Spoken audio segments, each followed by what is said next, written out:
there's two, significant types of leadership. I mean, there's lots of them, but you can lead fear-based leadership where everybody's afraid that if they don't do something right, or you're going to get upset, or something bad is going to happen, or leading out of respect, where people want to impress you because they respect you, and they're doing it for more internal, intrinsic type of value, right? And so I want to break them down and talk about each type, and I'm sure you can figure out which type I think is more powerful. But anytime you're involved with someone's livelihood, meaning you sign their paycheck or whatever, issue their paycheck, there's probably some fear in that, right? That, if I don't perform, this could be a big problem for me. Yes, I might not be able to have the opportunity to do it again. Yeah, exactly. Yeah. But I think that I have the similar style that you're talking about, is trying to get people to do things because they want to make me happy, right? Right.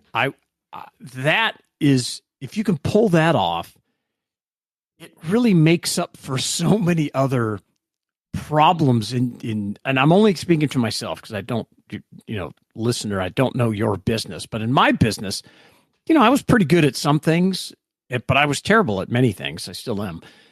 But if people are trying to do good during the day and trying to show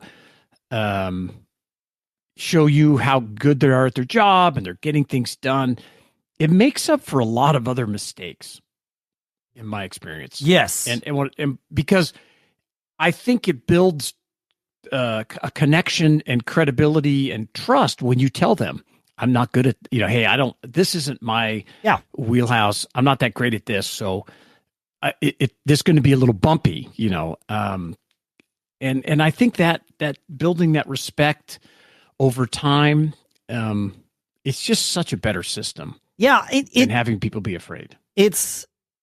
I think it works in both directions. And what I mean by both directions is we're talking about the one direction with your team, your employees, the people that work for you, but it also works outwardly with your customers, right? Where your customers, you have interactions with them and they have the opportunity to perform for you or not, right? Like I know that seems like an odd thing to say when in general people are paying you, your company, to do a service or provide a product for them. But the customers have their part in that primarily in terms of paying for things, right? But also in terms of when they come to you and ask for support, help, whatever the version of that is that applies to your business, there is a two-way street there. And customers will sometimes make mistakes. They will sometimes take a long time to pay if you've given them terms, right? They will sometimes ask for help and ask, for something that they, in theory, already had the information to solve, right? And so now you're there showing, or they complain, oh, this doesn't work right. And it's like, well, yes, it does. And you walk them through it. And those kinds of things, you have the opportunity to be a hard ass about it, or a kind, sort of, softer personality with them. And I've seen companies take it both ways. I almost always take it the much softer way. I'm generally, if someone owes us money, right? Customer owes us money, right? I'm pretty soft about it. Especially if it's a customer I'm working with over a long period of time. There's red tape can crop up in any business of any size. Now, if it's a habitual thing, because I'm a grammar nerd too, that needs to be addressed on its own.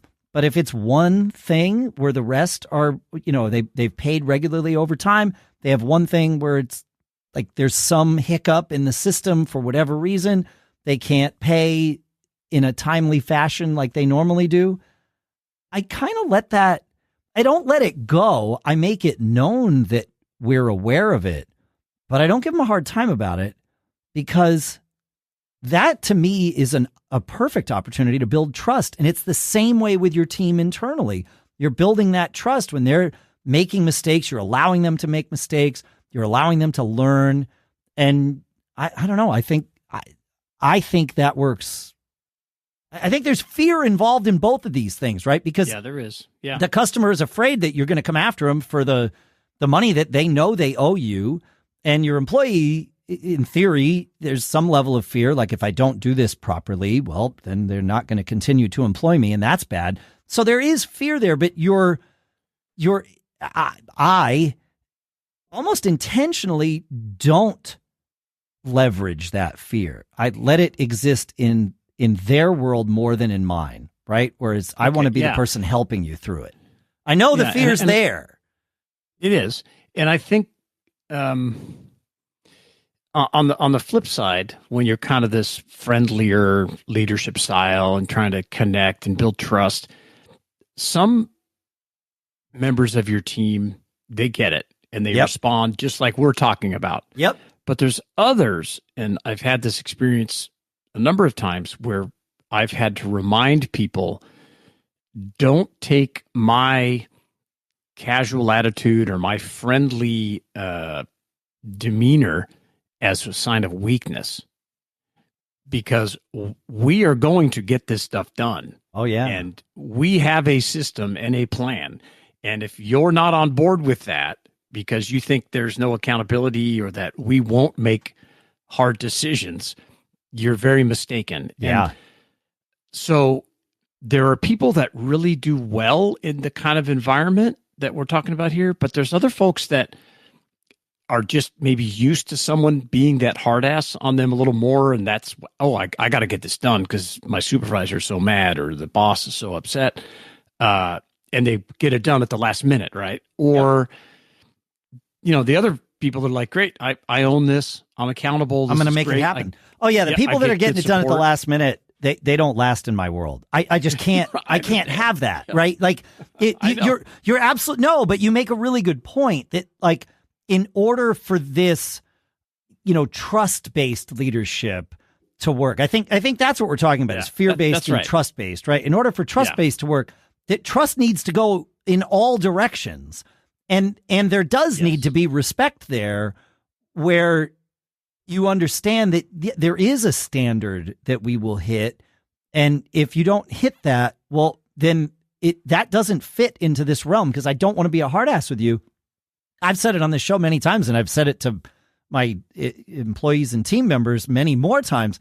If either one of us ever notices me micromanaging you, that is the first symptom of a much bigger problem. And let's address that right away. So, yeah. Yeah, it's interesting. I mean, I would love to hear back, are you using which do you prefer in your business?